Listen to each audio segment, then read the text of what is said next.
साध संगत जी, प्यार से कहिए धन निरंकार जी। साध संगत जी, दासी का आज का टॉपिक है क्या है मेरा वास्तविक परिचय। तो जो भी चैनल में नए हैं कृपया करके दासी के चैनल को सब्सक्राइब कर लें और लाइक शेयर और कमेंट में धन निरंकार जी भी लिखें। तो आज बसंत पंचमी भी है, तो इसी उपलक्ष्य में कहते भी है कि अगर संतों का संग मिल जाता है तो हर पल जो है वो बसंत होती है। तो आइए विषय के बारे में सुनते हैं। हम जब किसी से मिलते हैं तब अपना परिचय देना लेना स्वाभाविक रूप से होता ही है। अपने परिचय द्वारा हमारी सामने वाले के साथ बातचीत शुरू होती है। वैसे भी हम सब ने अपनी स्कूली शिक्षा के दौरान कभी न कभी आत्म परिचय या तुम्हारा परिचय अवश्य पढ़ा होगा और समय आने पर परीक्षा में ज्यों का त्यों लिखा भी होगा। आज यदि इस आत्म परिचय के बारे में गंभीरता से विश्लेषण करें तो पाते हैं कि संतों भक्तों को छोड़कर अपना वास्तविक परिचय शायद ही किसी को ज्ञात हो। ऐसा नहीं है कि मानव अपना परिचय पाना नहीं चाहता, उत्सुकता या जिज्ञासा मानव मनों में उठती रहती है। इसीलिए ज़्यादातर लोग धार्मिक पठन पाठन द्वारा अपने मन में उठ रहे प्रश्नों का समाधान पाने को या यूं कहें कि अपने आप को शांत रखने का प्रयास करते रहते हैं। कुछ लोग सतगुरु शरणम का महत्व स्वीकार करते हुए गुरु प्रदत्त ज्ञान से अपने को समझने का प्रयास करते हैं, लेकिन देखने में यही आता है कि ज़्यादातर मनुष्यों के मन में इच्छा ही नहीं जागती कि इस संसार से, रिश्ते नातों से, व्यापार नौकरी से अलग हटकर कभी आत्मचिंतन भी करें। मैं कौन हूँ, कहाँ से आया हूँ, कहाँ जाना है, क्या उद्देश्य है जीवन का, ऐसे प्रश्न हर मानव मस्तिष्क में आने ही चाहिए। परंतु प्राय ऐसा होता ही नहीं है, क्योंकि माया का आवरण सारे संसार के साथ साथ मानव को भी पूरी तरह से ढके रखता है। एक न भूला दो न भूले, भूल गया सकल संसार, काम क्रोध मद लोभ मोह में उलझ गया सारा संसार। जब हम किसी से परिचित होते हैं तब नाम, लिंग, जाति, धर्म, मातृभाषा, रहन सहन आदि प्रश्न अपने आप उस वार्तालाप में साथ में शामिल हो जाते हैं। अभी अभी बच्चे वार्षिक परीक्षा उत्तीर्ण कर नई कक्षा में पहुंचते हैं तो पहले ही दिन स्कूल से डायरी में संलग्न फार्म जिसमें बच्चे की सारी जानकारी भरनी थी, उसमें ऐसे ही अनेक प्रश्न थे। स्कूल में रिकॉर्ड रखने के लिए ऐसा होता ही है। तभी मन में यह प्रश्न उत्पन्न हुआ कि हमने तो आज तक अपने बारे में जाना है या फार्म में भरकर लिख कर दिया है, या हमें हमारे बड़ों ने जो बताया है, क्या हम केवल वही हैं या यह सब ऊपरी परतें भर हैं? क्या हमने कभी इन ऊपरी परतों में स्वयं को ढूंढने का प्रयास किया है? हमारे धार्मिक शास्त्रों में लिखा है, धृति क्षमा दमो सत्यम शोचमिंद्रिय निग्रह धीर्विद्या सत्यम क्रोधम दशकम धर्म लक्षणम। जिस व्यक्ति में धैर्य, क्षमा, मन का संयम, चोरी न करना, पवित्रता, इंद्रियों का संयम, शुभ कर्मों में शुद्ध बुद्धि, मन वाणी कर्म में एकता, उत्तम विद्या, अक्रोध इत्यादि गुण प्रकट होते हैं, वही वास्तव में धार्मिक मनुष्य है, क्योंकि उक्त वर्णित सभी लक्षण धर्म के हैं। धर्म के मार्ग पर चलकर ही मनुष्य इन्हें धारण करता है। हम में से कितनों में यह गुण प्रदर्शित होते हैं, यह सोचने विचारने का प्रश्न है। मनुष्य का शरीर एक पवित्र मंदिर के समान है, जिसमें परम पिता जगदीश्वर का अंश प्रतिष्ठित है, लेकिन हमें सिर्फ इतना ही ज्ञात है कि हमारा जन्म मनुष्य रूप में, बालक बालिका के रूप में हुआ। माता पिता जिस कुल, जाति, धर्म, स्थान, राज्य से संबंध रखते हैं, वही लेवल हम पर भी लग गया। मैं इस दुनिया में आकर गीता, सावित्री, फरजाना, रुखसाना, मैरी, क्रिस्टीना, सिमरन, ज्योति व न जाने ऐसे कितने ही नाम और रूपों में व्यक्त हो गई। यहीं से जन्म से हमारा सब कुछ निर्धारित हो गया। ऐसी पहचान मिली जो उम्र भर जीवन लीला पूर्ण होने तक चलती चली गई। आखिर क्या है मेरा स्वयं का स्वरूप, वास्तविक परिचय। दरअसल जब सतगुरु शरणम हुए तभी पता चला कि मैं क्या हूँ। ब्रह्म दर्शन द्वारा आत्म दर्शन संभव हुआ। अपने जीवन के सभी पन्नों को यदि सरलता सहजता से पढ़ना हो तो सतगुरु शरणम प्राण समान अति आवश्यक है। जब तक हमारे मन के ऊपर चढ़े सभी आवरण सतगुरु की कृपा से हटते नहीं हैं, तब तक न हम संसार को समझ सकते हैं, न ही कुदरत को, न ही कादर को और न ही स्वयं को। पवित्र पावन ब्रह्म विद्या जब मन में बसेगी तभी हर प्रश्न का समाधान होगा।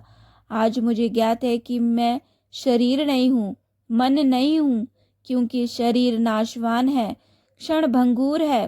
परमात्मा की कृपा से मिला है।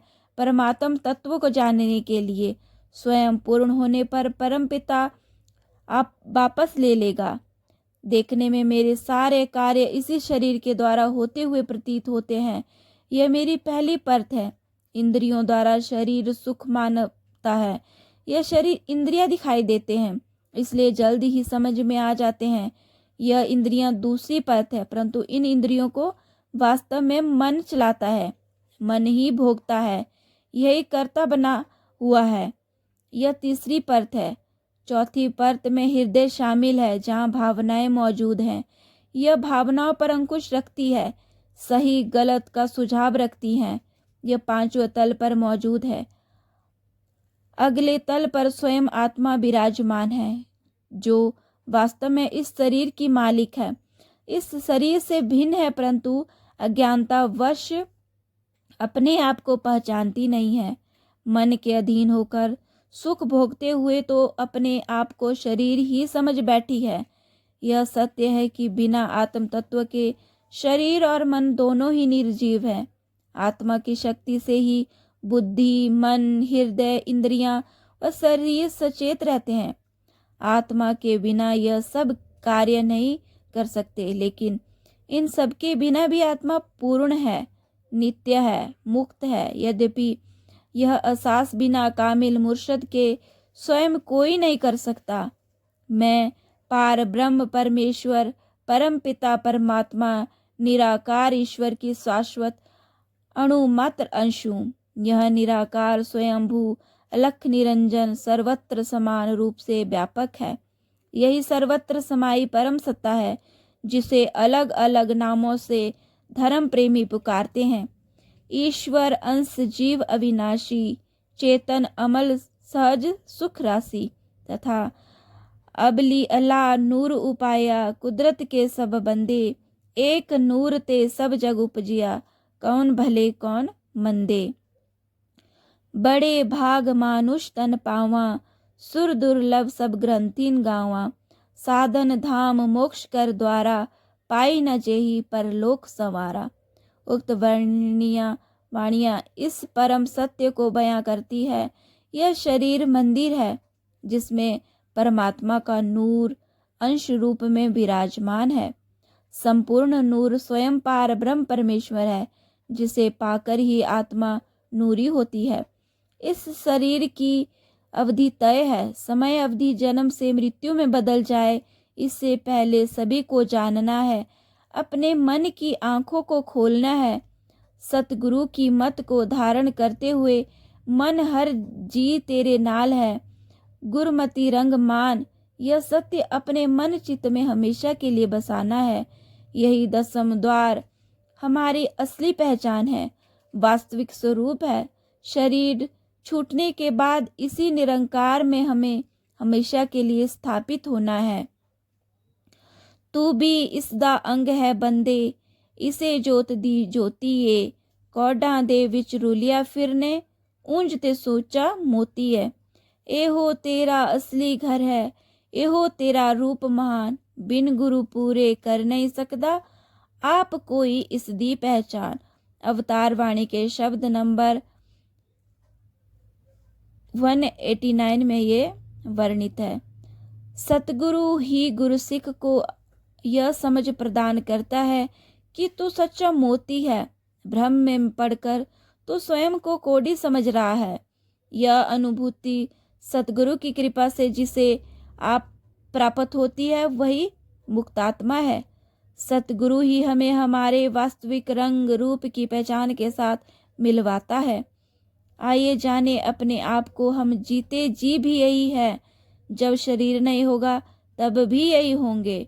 यही है अमिट सत्य, यही मेरा अनुभव है और यही मेरी वास्तविक पहचान है। तो आइए साथ संगत जी कि हमने सतगुरु के कृपा से इस ब्रह्म को जानकर अपने आप की पहचान कर ली है।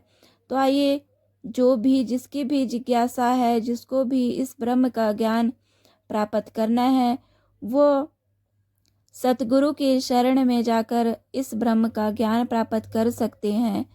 तो दासी सुमिरन में साथ दें। तू ही निरंकार मैं तेरी शरण हाँ, मैनू बख्श लो। तू ही निरंकार मैं तेरी शरण हाँ, मैनू बख्श लो। तू ही निरंकार मैं तेरी शरण हाँ, मैनू बख्श लो। तू ही निरंकार मैं तेरी शरण हाँ, मैनू बख्श लो। तू ही निरंकार मैं तेरी शरण हाँ, मैनू बख्श लो। बोलिए सतगुरु माता सुदीक्षा सविंदर हरदेव जी महाराज की जय। निरंकारी राजमाता गुरु वचन अवतार की जय। प्यार से कहिए धन निरंकार जी।